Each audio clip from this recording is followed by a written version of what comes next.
Assalamualaikum everyone, this is Janzeb. I welcome to you all in the very second video of this podcast series. Today we have a great lecturer of Fast Mrs. Karachi campus, Sir Mohammad Ali. Sir, कैसे हैं आप? ठीक है, कैसे? अल्हम्दुलिल्लाह, अल्लाह का शुक्र है. Last time we have a very healthy discussion with Dr. Faz Sherwani on the topic of powerful AI, in which we discussed that how AI helped the final year students, companies, and as well as researchers as well. So now today we have a very interesting and surprising topic. So our topic is university-based software houses. Let's begin. Sir, हमारा पहला question है आपसे कि वो gap क्या है जो industries और कंपनीज़ के बीच में है, वो क्या गैप है जिसके जो हम बिल्ड करना चाह रहे हैं सॉफ्टवेयर हाउसेस में. ओके, फर्स्ट ऑफ ऑल अस्सलाम वालेकुम जंजब, थैंक यू सो मच आपने मुझे इनवाइट किया. अच्छा, तो जंजब बेसिकली जो आपका सवाल है वो ये है कि एकेडमिया और जो इंडस्ट्री है उसमें गैप क्या है. गैप क्या है? अच्छा, इसमें गैप जो है वो ये है जो हमने आइडेंटिफाई किया है कि जो आउटडेटेड करिकुलम है, एक तो गैप ये है, और सेकंड जो है lack of hands on practice on real world problems, या फिर जो आपके मार्केट के प्रॉब्लम्स है प्रैक्टिकल वर्क उस पर नहीं क्या करवाया जा रहा है. ये जो हैं मल्टीपल जो हैं वो इश्यूज़ हैं. इस पे जो है जॉब का काफ़ी इशू आ रहा होता है आजकल. ये देख रहे होते हैं जॉब नहीं मिल रही. स्टूडेंट्स जो हैं फॉर एग्जांपल यूनिवर्सिटी में पढ़ रहे हैं, 4th ईयर तक पढ़ लिए, अब कहीं जॉब में CV भेज रहे हैं, उनको वो मतलब वो स्किल्स नहीं है जो कंपनी डिमांड कर रही है. तो ये जो एक गैप है, ये किस तरह वो अच्छा, तो बेसिकली ये बहुत अच्छा सवाल पूछा आपने. तो बेसिकली क्या है जांजेब कि हमारा जो है प्रॉब्लम ये है कि अगर आप आउटडेटेड कोर्स पढ़ाएंगे और वो हैंड्स ऑन भी नहीं होगा, तो उससे जो है स्टूडेंट रियल वर्ल्ड के प्रॉब्लम को अंडरस्टैंड नहीं कर पाएगा. क्योंकि कंपनी को क्या चाहिए, एक अच्छी रिसोर्स चाहिए, ट्रस्टेड रिसोर्स चाहिए, एक्सपीरियंस रिसोर्स चाहिए जो उनके प्रॉब्लम को सॉल्व करके उनको दे दें. ठीक है, तो इस वजह से जो है ये गैप क्रिएट हो रहा है. अच्छा, हमने इस प्रॉब्लम को आइडेंटिफाई कर लिया है कि भाई ये जो है हमारा गैप है. अब इसको सॉल्व किस तरह किया जाए, ये मेन क्वेश्चन है ना. हमने तो आइडिया लगा दिया भाई ये प्रॉब्लम है. हाँ. अब इसको सॉल्व करने के लिए क्या टेक्निक्स होनी चाहिए, हमें इसे सॉल्व करना है, स्टूडेंट्स को आगे लेके जाना है. अच्छा, तो इसको सॉल्व करने के लिए जो है बेसिकली हम यूनिवर्सिटी बेस्ड सॉफ्टवेयर हाउसेज और रिवॉर्ड बेस्ड लर्निंग को जो है, ठीक है, हमें इनकरेज करना चाहिए. ठीक है. और इस जो नया ये कॉन्सेप्ट है इसको फोस्टर करना चाहिए ताकि फ्यूचर में जो है हम जो है बेहतरी की तरफ जा सकें. ठीक है. yes. अच्छा, ये तो आपने थोड़ा सा ग्लोबली बता दिया. अगर मैं स्पेसिफिकली बात करूँ, अगर थोड़ा सा और मैं चाहूँगा एक्सप्लेन करें हमारी ऑडियंस को कि क्या हो सकता है और ये गैप किस तरह software university based software houses ख़त्म कर रहे हैं, इस पे अगर हम डिस्कस करना चाहें. अच्छा, तो इस पे क्या आपके. तो यूनिवर्सिटी बेस्ड सॉफ्टवेयर हाउस का मेरा आइडिया इस तरीके से आया कि मैं एक जगह पे जो है टीच कर रहा था. तो वहाँ पे जो है फाइनल ईयर स्टूडेंट या जो MS के अमूमन स्टूडेंट्स होते हैं, या मैं भी स्टूडेंट रह चुका हूँ, उस वक्त जो है वर्क लाइफ बैलेंस करना बहुत मुश्किल था. ठीक है. तो वर्क लाइफ बैलेंस करना मुश्किल था, तो इसलिए जो है मैंने ये सोचा कि क्यों ना जो है वर्क फ्रॉम, जैसे कोविड में आया था वर्क फ्रॉम होम आ गया, तो एग्जैक्टली सेम कॉन्सेप्ट जो है हम लेके आए हैं, रिवॉर्ड बेस्ड लर्निंग और वर्क फ्रॉम यूनिवर्सिटी. मतलब यूनिवर्सिटी इस चीज़ को एम्ब्रेस करे कि हम आपको जो है एक प्रोजेक्ट देंगे, आप अगर अर्न करना चाहते हैं, अर्न एंड लर्न करना चाहते हैं, तो आप उस प्रोजेक्ट पे जो है काम कर सकते हैं. अच्छा, इसमें सेकंड पॉइंट मैं ये रखूँगा कि इस गैप को इस तरीके से फुलफ़िल किया जा सकता है कि फॉर एग्जांपल एक कंपनी है, वो अपना प्रॉब्लम जो है यूनिवर्सिटी में लेके आए. ठीक है.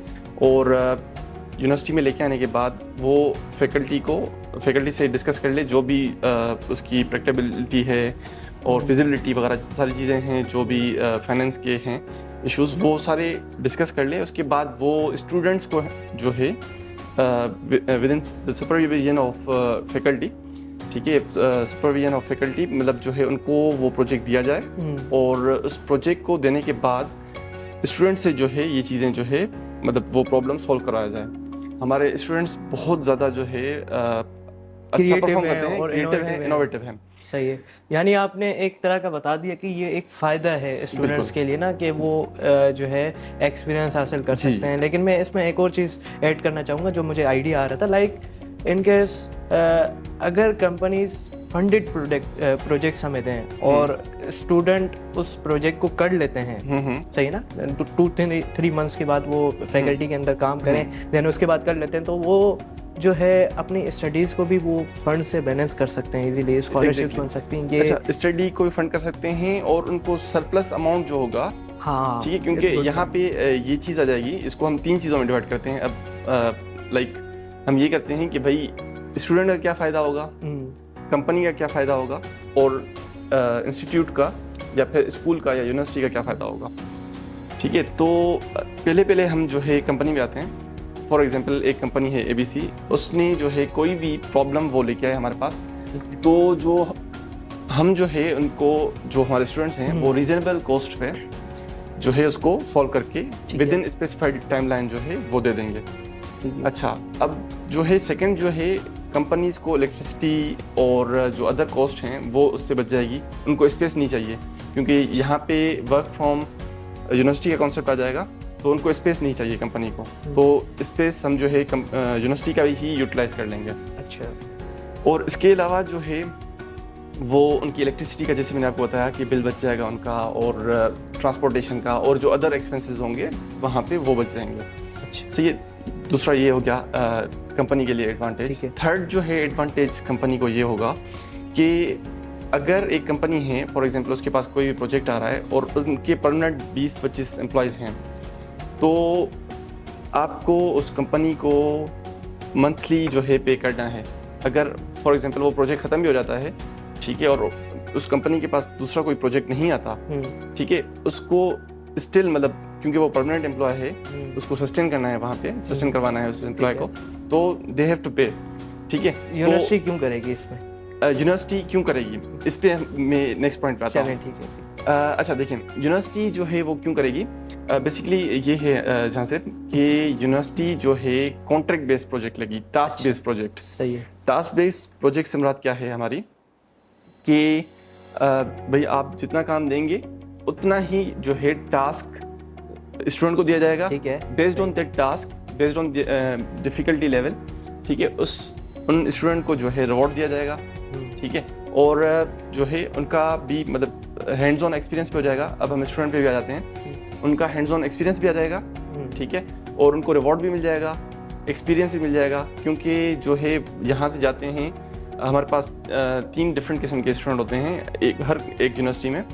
एक वो स्टूडेंट होते हैं जिनको पता होता है भाई नेक्स्ट 5 ईयर्स में हमें इस लेवल तक जाना है, नेक्स्ट 10 ईयर्स एम बनाया होता है, गोल होता है उनका, और स्मार्टली जो है उस चीज़ को वो डेडिकेटेडली जो है वो बेसिकली फॉलो कर रहे होते हैं। ठीक है, सेकेंड पॉइंट पे हम आते हैं कि वो सेकेंड स्टूडेंट की कैटेगरी पे आते हैं। वो स्टूडेंट्स वो होते हैं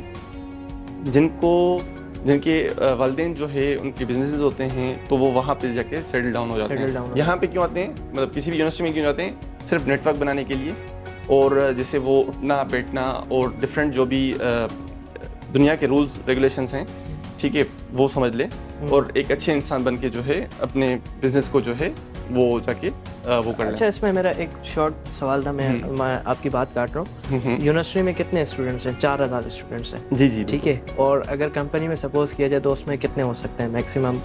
आपके बहुत जो बड़ी कंपनीज हैं उनमें 50,000 भी एम्प्लॉयज़ हैं। लेकिन अगर नॉर्मल बात किया जाए, यूनिवर्सिटी तो हमारी बिल्कुल ऐसे समझे स्टार्ट कर रही है सॉफ्टवेयर हाउसेस, तो 4000 बच्चों को सॉफ्टवेयर हाउसेस में करेंगे। अच्छा देखिए, ये बहुत जो है इंटरेस्टिंग सवाल है कि हम अकोमोडेट कैसे करें स्टूडेंट्स को, यही चीज़ मैं पूछने जा रहा हूं। ठीक है, तो बेसिकली जहाँ से सीन ये है कि हम जो है ना 100% नहीं कर सकते अकोमोडेट, तो be very honest with you, ये हम गारंटी नहीं कर रहे कि भाई अगर software university based software house बन जाता है तो हम 100% अकोमोडेशन दें। जो इंटरेस्टेड होंगे बेस्ड ऑन देयर परफॉर्मेंस, ठीक है। अच्छा, मैं तीसरी कैटेगरी में कंप्लीट कर लेता हूँ, इस पिक्चर में आता हूँ। तीसरी कैटेगरी वो होते हैं जिनको ये होता है कि भाई हमें एकेडमिक्स में बहुत अच्छा रहना है और उसके बाद जॉब मिल जाएगी, स्किल सेट पे काम नहीं करते वो, ठीक है, और वो फिर आउटडेटेड हो जाते हैं, और वो जब बाहर निकलते हैं तो वो बहुत परेशानी हो जाती है उनके लिए। सही है। ठीक है, अच्छा अब जो जॉब कर रहे हैं थर्ड ईयर फोर्थ ईयर में, जो कैटेगरी इसमें आती है थर्ड ईयर फाइनल ईयर में, जो है उनका मसला होता है वर्क लाइफ बैलेंस करना। मतलब वो क्लासेस भी ले रहे हैं और यूनिवर्सिटी भी आना है उनको और जॉब पे भी जाना है। यूनिवर्सिटी भी इतनी टफ होती है, असाइनमेंट, क्विज़ेस, प्रोजेक्ट्स, बच्चा कैसे करे, उसके साथ ये भी टैकल करना मुश्किल हो जाता है। और उन पे रिस्पांसिबिलिटी भी होती है दोनों जगह की। तो फिर कहीं ना कहीं जो है ना वो स्लोप जो है वो डाउन शो हो रहा होता है। मतलब उनकी सक्सेस रेट का जो स्लोप होता है वो जो है डाउनवर्ड्स जो है शो हो रहा होता है। मतलब या तो यूनिवर्सिटी में होगा या फिर वहाँ पे होगा, या तो वहाँ पर होगा। सही, ठीक है। दूसरे बच्चे जिनको जो स्टूडेंट्स हैं, कैंडिडेट्स हैं, उनको ये नहीं पता होता कि भाई हमें जॉब हंट कैसे करनी है। ठीक है, ठीक है। तो उनके लिए मसला हो जाएगा। तीसरे कैटेगरी की तो हमारे काम के हैं वो हम नेक्स्ट इसमें इन्वेस्टर्स के पॉइंट पे आएंगे जब, तो उसमें मैं आपको बताऊंगा। तो ये जो है कैटेगरीज है। अब जो आपने सवाल पूछा था काइंडली उसको रिपीट कर दें कि हम अकोमोडेट कैसे करें स्टूडेंट को। यही चीज़ मैं पूछना चाह रहा था। 4000 बच्चे हैं, उससे भी ज़्यादा हो सकते हैं। मेरी एक वो है कि मैं रेंज बता रहा हूँ। अच्छा, 4000 बच्चों को कैसे करेंगे? देखें, हमारे पास जो स्टूडेंट्स हैं जो डेडिकेटेड स्टूडेंट्स हैं, ठीक है, और जिनको वर्क लाइफ बैलेंस में मसला आ रहा है, एक कैटेगरी जो थी, ठीक है, जो जॉब भी कर रहे हैं थर्ड ईयर फाइनल ईयर में और वो स्टडीज़ को भी साथ में लेके जा रहे हैं, उनके लिए तो 100% फ़ायदा हो जाएगा कि भाई उनको यहाँ पे ही घर में ही बैठ के, मैं इसको घर ही समझता हूँ, ठीक है, यूनिवर्सिटी को घर में ही बैठ के जो है आपको जॉब मिल जाएगी, ठीक है, वर्क फ्रॉम यूनिवर्सिटी। सही है, रिवॉर्ड बेस्ड लर्निंग का कॉन्सेप्ट आ गया। सेकंड, जो स्टूडेंट, अच्छा, उनको प्रोफेशनलिज्म भी आ जाएगा, ठीक है, एथिक्स, रूल्स, रेगुलेशन, वो भी वहाँ पे लर्न कर लेंगे। अच्छा, जो स्टूडेंट जॉब हंट नहीं कर पा रहे, उनके लिए एक जो है चेन बन जाएगी। जो स्टूडेंट जॉब कर रहे हैं यहाँ पे ही जो है वो इस चीज़ को जब देखेंगे, ठीक है, एनालाइज करेंगे, एवेल्यूएट करेंगे इस चीज़ को, ठीक है, और सजेशन लेंगे अपने सीनियर से, तो उसके लिए क्या हो जाएगा, उनके लिए बहुत आसान हो जाएगा उस ट्रेंड को, उस फैशन को एडॉप्ट करना। सही बोल रहा हूँ मैं? बिल्कुल सही है। तो वो जो है इस चीज़ को आस्ता आस्ता एडॉप्ट कर लेंगे, एक चेन क्रिएट हो जाएगी, एक चेन रिएक्शन जैसे न्यूक्लियर बम में होता है, एग्जैक्टली इन सेम वे जो है एक चेन रिएक्शन जो है क्रिएट हो जाएगी। और जो थर्ड जो हमारे पार्टिसिपेंट्स हैं, थर्ड जो कैटेगरी आती है हमारे स्टूडेंट्स की, ठीक है, वो जो है अपने जो प्रोजेक्ट कर रहे हैं, ठीक है, उनको यहाँ पे वर्क फोर्स मिल जाएगी। अच्छा, it's a win win situation for all three categories. सही है, ठीक है। और कंपनी के लिए भी समझ में आ गया आपको कि कंपनी को कितना एडवांटेज होगा, जो हमने सारे बेनिफिट डिस्कस कर लिए। अब हम फोर्थ पॉइंट पे आते हैं अपने। यूनिवर्सिटी बोलती है कि भाई हमारे पास तो स्पेस का काफ़ी मसला है, टाइम टेबल को हैंडल करना वाकई में बहुत मसला होता है। जो जिसने काम किया होगा, ठीक है, मतलब अगर फॉर एग्जांपल आपकी 5-10 क्लासेस मिस भी हो जाती हैं तो वो बहुत काफ़ी मसला हो जाता है मैनेजमेंट के लिए उसको हैंडल करना और अकोमोडेट करना। ठीक है, तो हम इस प्रॉब्लम को कैसे सॉल्व करें कि भाई हम स्पेस की बात कर रहे हैं कि हम स्पेस प्रोवाइड करेगी यूनिवर्सिटी, ठीक है, तो वो किस तरीके से जो है। अच्छा, अब देखिए इसमें जो है ना एनसेक और एचईसी का बहुत बड़ा रोल होगा कि वो जी मेरे माइंड में सवाल आ रहा था कि एचएससी किस तरह करेगी। एक तो अब यहाँ पे कर रहे हैं, एचएससी के भी कुछ ना कुछ होने चाहिए, हाँ, पार्टिसिपेशन जो है यहाँ पे चाहिए, क्योंकि वो भी ये बोलेंगे कि भाई अगर आप नॉन फंडिंग ऑर्गेनाइजेशन है फॉर एग्जांपल, तो आप जो है एक सॉफ्टवेयर हाउस जो है बिल्ड कर रहे हैं, ठीक है, तो उसमें भी फिर बहुत सारी चीज़ें आ जाती हैं। इस पे भी, इन पॉइंट्स पे भी जो है हम आते हैं। बिल्कुल इससे पहले जो है मैं इसको कंप्लीट कर लूँ कि लाइक जहाँ सवाल क्या था, सॉरी मैं भूल गया। मैं ये चीज़ पूछना चाह रहा था कि काफ़ी ज़्यादा आप फोर्थ पॉइंट बता रहे थे, इतने ज़्यादा स्टूडेंट्स को हम अकोमोडेट किस तरह से कर सकते हैं। अच्छा, ये अकोमोडेशन वाला तो हो गया था। फोर्थ पॉइंट मेरे ख्याल से कोई और था। ठीक है, तो नेक्स्ट उसमें हम यूनिवर्सिटी जो है शेड्यूल किस तरीके से जो है, ठीक है, वो करें। अच्छा देखिए, इसमें ना जो एचईसी का ये रोल है या एनसेक का ये रोल है कि जो ओवरलैप हो रहे हैं कोर्सेज, ठीक है, वो कोर्सेज जो है उनको मर्ज करके एक ही कोर्स बनाया जाए, ठीक है, और उसी की जगह पे जो है जब ये रिसोर्स जो है बच जाएगी हमारी, ठीक है, तो उसी जगह पे जो है हम क्या करें, ये यूनिवर्सिटी बेस्ड सॉफ्टवेयर हाउस का जो कॉन्सेप्ट है उसको यूटिलाइज करें, ठीक है। एक पॉइंट तो ये हो गया। दूसरा पॉइंट ये हो गया कि कुछ कोर्सेज ऐसे हैं, ठीक है, जो बिल्कुल इररिलेवेंट होते हैं, ठीक है, सही। तो उन कोर्सेज को अगर हम ख़त्म करेंगे तो वो भी जो है एक एडवांटेज एज बन जाएगा, सही है, ठीक है। अच्छा, उसके बाद थर्ड पॉइंट पे हम आते हैं। थर्ड पॉइंट ये है कि यूनिवर्सिटी जो है इन्वेस्ट करे इन चीज़ों पे। जो आपने सवाल पूछा ना कि एचईसी और एनसेक का क्या रोल रहेगा, इसमें एक और मैं चीज़ ऐड करता हूँ। इन्वेस्टर और वो किस तरह सपोर्ट कर, मतलब एक थर्ड पार्टी जो है ना, कंपनीज, एक कंपनी है और एक यूनिवर्सिटी है, एक थर्ड पार्टी आती है जो इन्वेस्टर्स जिसको हम कहते हैं, स्पॉन्सर्स कहते हैं, वो उनका क्या रोल होगा, इसको भी ऐड कर दीजिएगा। अच्छा, थर्ड पार्टी जो इन्वेस्टर्स हैं वो किस तरीके से जो है इसमें इन्वेस्ट करेंगे। अच्छा, तो बेसिकली जहाँ से ये सीन है कि जब वो ये सारे बेनिफिट कैलकुलेट करेंगे और गवर्नमेंट की इसमें सपोर्ट होगी, जिसमें गवर्नमेंट को यूनिवर्सिटी या इंस्टीट्यूट को या स्कूल को, ठीक है, बेसिकली जो है ये कंसीडर करेंगे वो लोग कि भाई अभी जब तक ये सक्सेसफुल मॉडल नहीं हो जाता, ठीक है, तब तक जो है हम इसको टैक्स फ्री जोन बना देते हैं। टैक्स फ्री जोन में क्या होता है, सिंपली ये होता है कि वहाँ पे टैक्सेस नहीं लगते। ऐसे ही है, ठीक है। बहुत सारे जो बिजनेसेस हैं हमारे वो शट हो रहे हैं पाकिस्तान में, वो भी इसी वजह से हो रहे हैं, हाई टैक्सेस की वजह से ना। इलेक्ट्रिसिटी भी एक मसला है, उस पर हम कभी इंशाल्लाह बात करेंगे।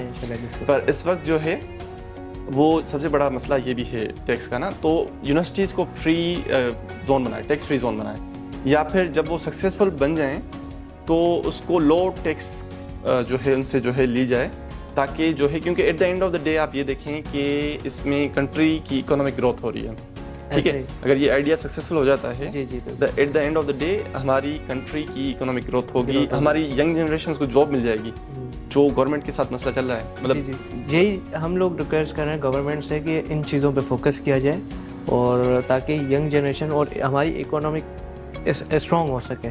तो ये आपने एक अच्छा पॉइंट बताया जो मुझे सही लगा। एंड इसमें जो है मैं आपसे एक और सवाल पूछना चाह रहा था, ये तो आपने चले बात बता दी, इसकी प्रैक्टिकल एग्जांपल क्या है, कौन सी यूनिवर्सिटीज़ हैं जो कर रही हैं, कुछ ना ऑडियंस को हमें पता होना चाहिए जो बात कर रहे हैं। अच्छा, देखिए, जो आपकी गूगल है या फिर माइक्रोसॉफ्ट है, वो बेसिकली क्या करते हैं, वो अपने प्रोजेक्ट्स जो है, जो अच्छी यूनिवर्सिटीज़ होती हैं उनको जो है फंड करके दे देते हैं कि भाई हमारे पास ये मसला आ रहा है। अच्छा, तो स्टैनफोर्ड यूनिवर्सिटी हो गई, वो माइक्रोसॉफ्ट वाले उनको प्रोजेक्ट दे देंगे, राइट, और वो माइक्रोसॉफ्ट वाले जब प्रोजेक्ट दे देंगे उनको, तो वो स्टूडेंट सक्सेसफुली जो है उन्होंने प्रोजेक्ट्स कंप्लीट करके दिए हैं। विन विन सिचुएशन क्रिएट हो रही है फॉर यूनिवर्सिटी को रिकग्निशन मिल रही है, ठीक है, कंपनी को जो है अच्छी एक रिसोर्स मिल रही है, और स्टूडेंट को हैंड्स ऑन एक्सपीरियंस और उनको रिवॉर्ड मिल रहा है। ठीक है, चलें, इंशाल्लाह ये हमने एक शॉर्टली आप लोगों के सामने रखा है। इंशाल्लाह आई होप इसमें जो है ना, जो फ्यूचर में बोटल नेक्स आते हैं और बैरियर्स आते हैं, वो इंशाल्लाह हम लोग नेक्स्ट वीडियो में इंशाल्लाह आपके साथ हाजिर होंगे। जज़ाकल्लाह खैर। अस्सलाम वालेकुम।